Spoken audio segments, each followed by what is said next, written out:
Hello good morning ಎಲ್ರಿಗೂ. ಈ log ಆಗಿತ್ತು ಫ್ರೈಡೇಯಿಂದ ಟ್ಯೂಸ್ಡೇವರೆಗೂ, ಯಾಕಂದರೆ ಕಂಟಿನ್ಯೂಷನ್ ಹಾಗೆ ಮಾಡಿದ್ದು. ಇಲ್ಲಿ ನಾನು ವೈಭವಲಕ್ಷ್ಮಿ ವ್ರತ ಮಾಡೋದ್ರಿಂದ ಬೆಳಗ್ಗೆ 4 ಗಂಟೆಗೆ ಎದ್ದು ಎಲ್ಲ ಪ್ರಿಪ್ರೇಷನ್ ಮಾಡ್ಕೊಂಡಿದ್ದೀನಿ. ಆಲ್ರೆಡಿ ಒಂದು ರೌಂಡ್ ಸ್ನಾನ ಎಲ್ಲ ಮುಗಿಸ್ಕೊಂಡು ಇನ್ನು ಬಾಗಿಲೆಲ್ಲ ಒರೆಸ್ಕೊಂಡು ದೇವ್ರ ಮನೆಯೆಲ್ಲ ಒರೆಸ್ಕೊಂಡು ಪೂಜೆಗೆ ರೆಡಿ ಮಾಡ್ಕೊಳ್ತಾ ಇದ್ದೀನಿ. ನನ್ನ ಮಗಳು ಇನ್ನೂ ಮಲಗಿದ್ಲು ಅಂತ ಹೇಳಿಬಿಟ್ಟು. ಸೊ ಫಸ್ಟು ಬಾಗಿಲಿಗೆ ಹೋಗ್ಬಿಟ್ಟು ಶ್ರೀ ಮತ್ತು ಓಂ ಸ್ವಸ್ತಿಕ್ನ ಬರಿಬೇಕು ಅಂತ ಹೇಳ್ಬಿಟ್ಟು ನಾನು ಯಾವಾಗೂ ಬರಿತೀನಿ. ಈ ಥರ ಪೂಜೆಗಳನ್ನು ಮಾಡ್ಕೊಳೋ ಟೈಮಲ್ಲಿ ಇನ್ನೂ ಚೆನ್ನಾಗಿ ಇದಾಗಬೇಕು ಅಂತ ಬರಿತೀನಿ. ಇಲ್ಲಿ ನಮ್ಮ ಮನೆಯವರು ಇನ್ನೇನು ಅಷ್ಟರಲ್ಲೇ ಎದ್ಬಿಟ್ಟು ನಾನು ಮ್ಯಾರಥಾನ್ಗೆ ರೆಡಿ ಆಗಬೇಕು ಇನ್ನು ಅಂತ ಹೇಳ್ಕೊಂಡು ಅವ್ರು ವಾಕಿಂಗ್ ಅಥವಾ ಜಾಗಿಂಗ್ಗೆ ಹೋದರು. ನೆಕ್ಸ್ಟ್ ಬಂದುಬಿಟ್ಟು ನನಗೆ ಒಂದು ಆಸೆ ಏನು ಅಂದರೆ ಧನ್ವಂತರಿನ ನಾನು ದೇವ್ರ ಮನೇಲಿಟ್ಟು ಪೂಜೆ ಮಾಡಬೇಕು ಅಂತ ತುಂಬ ಆಸೆ. ಯಾಕಂದರೆ ನನ್ನ ಹಸ್ಬೆಂಡ್ ಡಾಕ್ಟ್ರ್ ಆಗಿರೋದ್ರಿಂದ ನಾವು ಧನ್ವಂತರಿಯನ್ನು ಪೂಜೆ ಮಾಡಿದ್ರೆ ನಮಗೆ ತುಂಬಾ ಒಳ್ಳೆಯದು. ಹಾಗೆ ಬರೋ ಪೇಷಂಟ್ಗೂ ಬೇಗ ಹೀಲ್ ಆಗ್ತಾರೆ ಅಂತ ಒಂದು ನಂಬಿಕೆಗೋಸ್ಕರ ನಾನು ಧನ್ವಂತರಿನ ಮನೆಯಲ್ಲಿ ಪ್ರತಿಷ್ಠಾಪನೆ ಮಾಡಿಕೊಂಡೆ. ಅದಾದಮೇಲೆ ಇನ್ನು ಲಕ್ಷ್ಮೀ ಮಾತೆಗೆ ಸೀರೆ ಎಲ್ಲ ಉಡಿಸಿ ಬಿಂದಿಗೆಗೆಲ್ಲ ಅಲಂಕಾರಕ್ಕೆ ರೆಡಿ ಮಾಡಿದ್ದೆ. ಅಷ್ಟರಲ್ಲೇ ಅಮ್ಮನವ್ರ ಮುಖವಾಡಕ್ಕೂ ರೆಡಿ ಮಾಡೋಣ ಅಂತ ಹೇಳ್ಬಿಟ್ಟು ಕ್ಲೀನಾಗಿ ತೊಳ್ಕೊಂಬಂದು ರೆಡಿ ಮಾಡ್ತಾಯಿದ್ದೀನಿ. ನಮ್ಮ ಅಮ್ಮನವರ ಮುಖವಾಡದಲ್ಲಿ ಹೋಲ್ ಇರಲಿಲ್ಲ, ಮೂಗಿಗಾಯಿತು, ಕಿವಿಗಾಯಿತು, ಮೂಗು ತೀಡಲಿಕ್ಕೆ. ಅದನ್ನು ಹೋಗ್ಬಿಟ್ಟು ಹೋಲ್ ಹಾಕ್ಸ್ಕೊಂಬಂದಿದ್ದೆ. ಅದಾದಮೇಲೆ ಈಗ ನೆಕ್ಸ್ಟು ಅದನ್ನೇ ಯಾವ ಥರ ಓಲೆ ಮ್ಯಾಚ್ ಆಗುತ್ತೆ ಏನು ಅಂತೆಲ್ಲ ನೋಡ್ತಾಯಿದ್ದೆ. ಮೂಗುತಿ ಬಂದುಬಿಟ್ಟು ಗೋಲ್ಡ್ದು, ಅದಕ್ಕೆ ಏನೋ ಹೇಳ್ತಾರೆ, ಅದನ್ನು ಅಮ್ಮ ತೊಗೊಂಡಿದ್ರು, ನಮ್ಮಮ್ಮ ನನಗೆ ಅಂತ ಕೊಟ್ಟಿದ್ರು. ನನಗೇನು ಅಮ್ಮನವ್ರಿಗೆ ಹಾಕಬೇಕು ಅಂತ ತುಂಬಾ ಆಸೆ ಇತ್ತು, ಚೆನ್ನಾಗಿ ಕಾಣಿಸುತ್ತೆ ಅಂತ ಹಾಕಿದ್ದೀನಿ. ಹಾಗೆ ನಾನು ಹಾಕಿ ಮೇಕಪ್ ಮಾಡಿದ್ದಕ್ಕೆ ತುಂಬ ಕಳೆಯಿಂದ ಕಾಣಿಸ್ತಾಯಿದ್ರು. ಇನ್ನೇನು ಎದ್ದು ಬರ್ತಾರೇನೋ ದೇವ್ರ ಮನೆಯಿಂದ ಅನ್ನೋ ಥರ, ಅಲ್ಲೇ ಇದ್ದಾರೇನೋ ಅನ್ನೋ ಥರ ಕಾಣಿಸ್ತಾಯಿದ್ರು.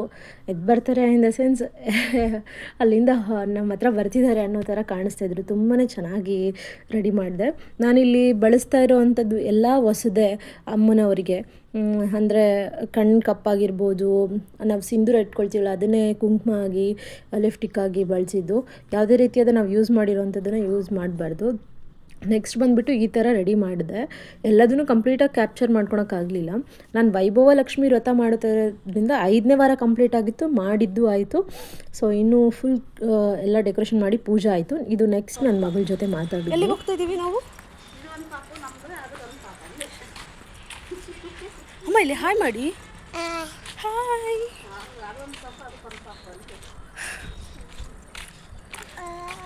ಹಾಯ್. ಮಾರ್ಕೆಟ್ಗೆ ಹೋಗೋಣ ಇವಾಗ. ಅಲ್ಲಿ ಬಾಬು ಇದೆ ನೋಡಿ, ಬಾಬು. ಕರೀರಿ ಬಾಬುನ, ಕರೀರಿ. ಕರೀರಿ, ಹಾಯ್ ಮಾಡಿ ಬಾಬುಗೆ. Hi bye. ಇಷ್ಟೆಲ್ಲ ಹಬ್ಬ ಮುಗಿದ್ಮೇಲೆ ನನಗೆ ವಿಡಿಯೋ ಕ್ಯಾಪ್ಚರ್ ಮಾಡ್ಕೊಳೋಕ್ಕೆ ಆಗಿಲ್ಲ, ತುಂಬ ಸುಸ್ತಾಗಿದ್ದೆ. ಹಾಗೆ ಎಲ್ಲರೂ ನಾನು ಎಷ್ಟು ಜನನ ಕರೆದಿದ್ದೀನಿ ಅಷ್ಟೂ ಜನ ಬಂದು ಬಾಗಿನ ಸ್ವೀಕಾರ ಮಾಡಿ ಅಮ್ಮನವರ ಪ್ರಸಾದವನ್ನು ಸ್ವೀಕಾರ ಮಾಡಿ ಹೋದರು. ಇದು ನೆಕ್ಸ್ಟ್ ದಿನದ ವಿಡಿಯೋನ ಹಾಗೆ ಕಂಟಿನ್ಯೂಷನ್ ಮಾಡಿ ತೋರಿಸ್ತಾ ಇದ್ದೀನಿ.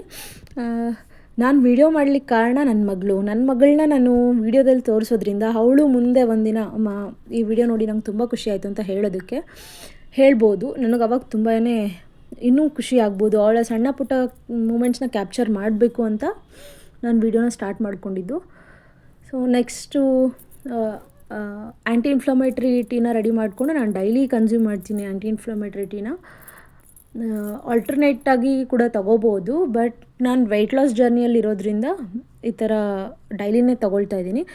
ಹಾಗೆ ಲೆಮನ್ ಕಂಪಲ್ಸರಿ ತೊಗೊಳ್ತೀನಿ ಇದ್ರ ಜೊತೆಗೆ. ಡೈಲಿ ಒಂದು ಲೆಮನ್ನ ಬೇಕೇ ಬೇಕು, ತೊಗೊಳ್ಳೇಬೇಕು. ತೊಗೊಂಡ್ರೆ ಸ್ವಲ್ಪ ವೆಯ್ಟ್ ಲಾಸ್ಗೂ ಹೆಲ್ಪ್ ಆಗುತ್ತೆ, ಬಾಡಿ ಕೂಡ ಗ್ಲೋ ಆಗುತ್ತೆ, ಕಲರಲ್ಲಿ ಸ್ಕಿನ್ ಟೋನಲ್ಲಿ ಚೇಂಜಸ್ ಆಗುತ್ತೆ, ವಿಟಮಿನ್ ಸಿ ಇರುತ್ತೆ ಅದರಲ್ಲಿ. ಸೊ ಹಾಗಾಗಿ ನೆಕ್ಸ್ಟು ನಾನು ಸ್ವಲ್ಪ ಮೆಡಿಟೇಷನ್ ಮಾಡಿಕೊಂಡು ಓಂಕಾರನ ಹೇಳ್ಕೊಂಡೆ. ಸ್ವಲ್ಪ ಹೊತ್ತು ಮೆಡಿಟೇಷನ್, ಅದಾದಮೇಲೆ ಓಂಕಾರ ಹೇಳ್ಕೊಂಡು ಇನ್ನೂ ನನ್ನ ಮಗಳು ಎದ್ದಿರಲಿಲ್ಲ. ಸೊ ನನಗೆ ಅವಳು ಮಲಗಿದಾಗೆ ಎಲ್ಲದನ್ನೂ ಮಾಡ್ಕೋಬೇಕು.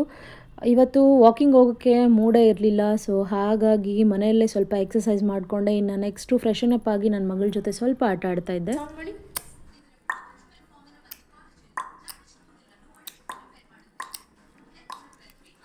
ಮಾಡಿ ಅಮ್ಮ,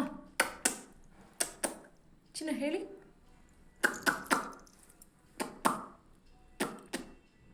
ಅಮ್ಮು,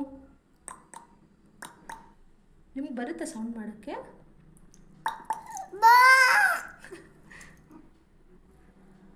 ಏನದು?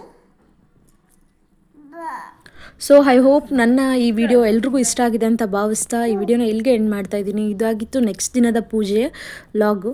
ಹಾಗೆ ಎಲ್ರಿಗೂ ಬಾಯ್ ಬಾಯ್, ಲವ್ ಯು.